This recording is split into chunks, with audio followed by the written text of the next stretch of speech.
Hello दोस्तों, good afternoon. कैसे हो आप लोग सब? आई होप आप लोग अच्छे होंगे। मैं भी बहुत अच्छी हूँ, पर थोड़ी सी दुखी हूँ दोस्तों, है ना।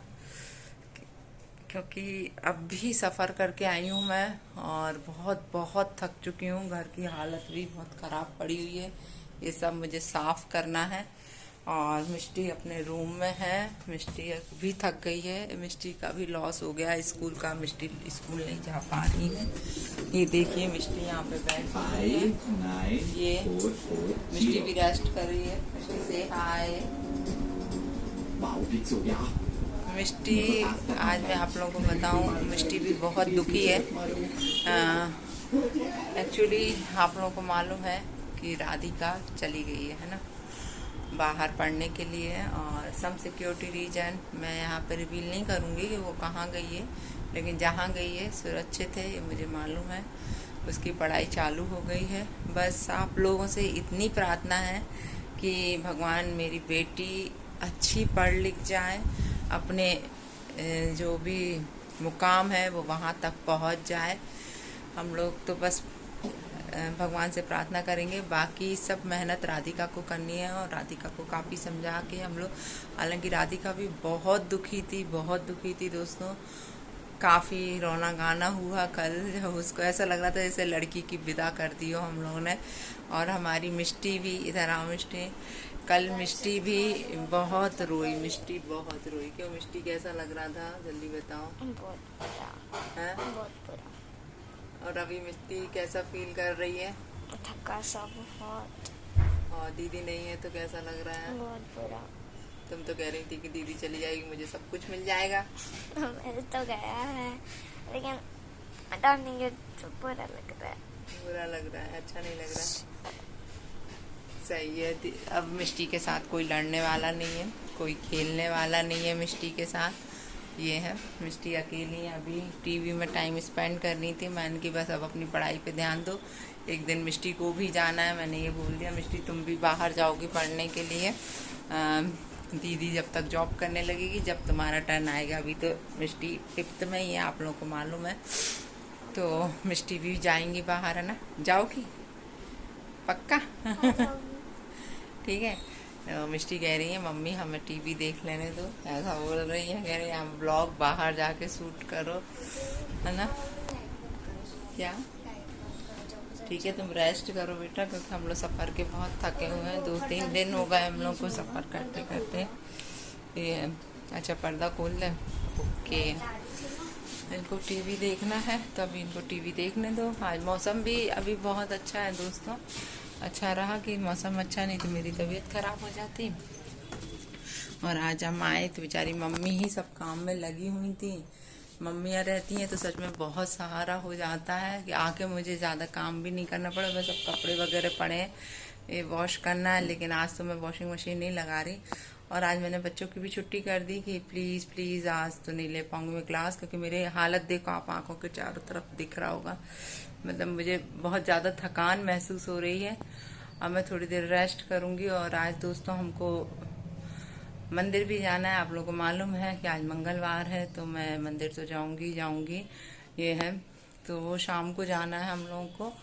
और बस अभी आज तो मेरा ज़्यादा लंबा ब्लॉग बनाने का बिल्कुल भी मन नहीं है दोस्तों, क्योंकि लिटरली मैं आपको एक बात बताऊं, मुझे बहुत बहुत रोना आ रहा है। मतलब अंदर से ऐसा लग रहा है, आज मुझे समझ में आ रहा है कि जैसे मम्मी बोलती थी ना पहले कि जिस दिन तुम्हारी लड़की जाएगी ना, जब तुम्हें पता चलेगा। तो वो दिन आज आया। ठीक है, लड़कियां शादी होकर जाती हैं तब बहुत ज़्यादा, क्योंकि वो हमेशा के लिए चली जाती है। लेकिन अभी भी मुझे वही फीलिंग आ रही थी कि अब राधिका गई है ना, क्योंकि अब राधिका पढ़ाई करेंगी, वहीं जॉब करने लगेंगी। अब आगे की पढ़ाई कंप्लीट करके फिर कौन, वो वापस थोड़ी आ रही हैं रहने। आएंगी भी तो 2-4 दिन की जो छुट्टियां लगेंगी उसमें ही आएंगी, अदरवाइज अब वो रहने के हिसाब से तो नहीं आ सकती ना। बेटी तो चली गई अब तो बस। तो कल उसकी, मतलब उसकी एक फ्रेंड है साथ है, वो भी साथ में रह रही हैं। उनकी मम्मी और हम लोग सब गए थे, बच्चों का एडमिशन कराया कॉलेज में। सब मतलब 2-3 दिन का प्रोसेस रहा, बहुत ज़्यादा थक गए। बहुत ज़्यादा थक गए सच में दोस्तों, हालत बहुत डाउन है। और कल तो सच में ऐसा मोमेंट लग रहा था रात में कि जैसे सच में हम एक लड़की की विदाई कर रहे हों। वहाँ की जो मतलब हॉस्टल की जो मालकिन थी वो तक कहने लगी कि आप लोग तो सच में ऐसे रो रहे हो जैसे लड़की की विदा कर रहे। मैंने क्या, लड़की हमारी फर्स्ट टाइम बाहर निकली है और अभी छोटी हैं यार, है ना, छोटी हैं अभी वो लोग। मैंने कि इतनी दुनियादारी की समझ नहीं है। और हर माँ को चिंता लगती है जब उनके बच्चे बाहर जाते हैं। तो सेम हियर यार, मैं भी एक माँ हूँ तो मुझे भी वही फील आ रहा है कि बच्ची बाहर चली गई है, अब क्या होगा, कैसे संभाल। अब बिलीव नहीं करोगे, छोटी छोटी चीज़ें मैंने उसको समझाई कि ऐसा नहीं बेटा, ऐसा नहीं। इवन रोड क्रॉस करना है तो वो भी मैंने समझाया। हालांकि राधिका कहने लगी मम्मी आप कितना मुझे क्या मूर्ख समझती हो ये वो। मैंने कि नहीं बेटा तुम नहीं समझोगी, एक माँ को मतलब अंदर से कितना दर्द होता है ये सब चीज़ें। मतलब एक बेटी को भेजने में बाहर, अभी तक जो था सब इधर ही था, ठीक है डांट देते थे, गुस्सा भी कर देती थी मैं उसके ऊपर।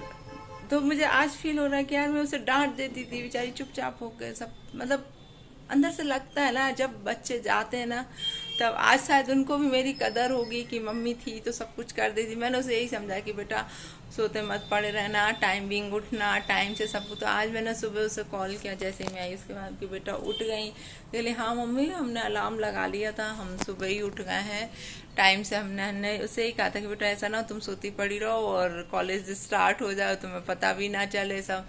तो कह रही नहीं मम्मी मैं इतनी मतलब अपना रिस्पॉन्सिबिलिटी से काम करूंगी, मैं कोई ऐसी नहीं हूँ कि मैं अपनी रिस्पॉन्सिबिलिटी नहीं समझती। ठीक है जब तक मैं वहाँ थी मुझे लगता था मम्मी करके दे देती, लेकिन अब तो मुझे ही करना है। तो ये बातें मुझे अच्छी लगी उसकी कि चलो यार बच्ची अपनी रिस्पॉन्सिबिलिटी समझ गई है और वो रिस्पॉन्सिबिलिटी से काम करेगी। और एक माँ बाप को चाहिए क्या है कि बच्चा उसका रिस्पॉन्सिबल बन जाए और कुछ नहीं, है ना, और अपने पैरों पे खड़ा हो जाए। तो दोस्तों बस आज तो मैं इतना ही बोलूँगी कि यार बेटी को भेजना मतलब कलेजे पे पत्थर रखना है। ये है कि बस सांस नहीं निकल रही थी, ऐसा लग रहा था कि अब क्या होगा। मतलब मुझे इतना रोना आ रहा था सच में, और सोच सोच के अब घर पूरा सूना हो गया। मतलब इस बिस्तर पे वो सोती थी, आप लोग को मालूम है बिस्तर। तो मिष्टी कहने लगी ये बिस्तर अब मैं ले लूँगी मम्मी, ऐसा बोलने लगी।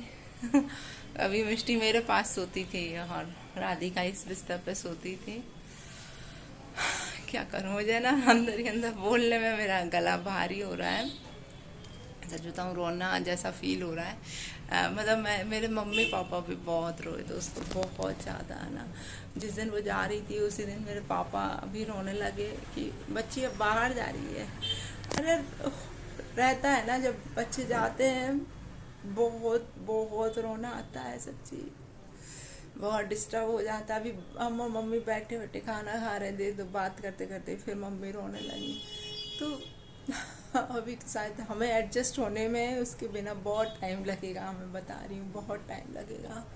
और मैंने उसे कहा बस तू भी चिंता मत करना अपनी माँ की, क्योंकि उसे मेरी चिंता लगेगी मम्मी आपका क्या होगा। मैंने कि नहीं मैं संभाल लूँगी अपने को, बस तू अपने ऊपर फोकस कर, तू अपनी पढ़ाई पे फोकस कर, अपने भविष्य पे फोकस कर कि तुझे कुछ बनना है, एक मिसाल कायम करना है कि हाँ मैंने जो मेहनत करी है उसमें तू सफल हुई है, बस सीधी बात है। और कुछ नहीं चाहिए मुझे तुमसे, बस इतना ही एक्सपेक्टेशन है कि बस पढ़ाई और अपने फ्यूचर पे फोकस करना है और कुछ भी नहीं करना है।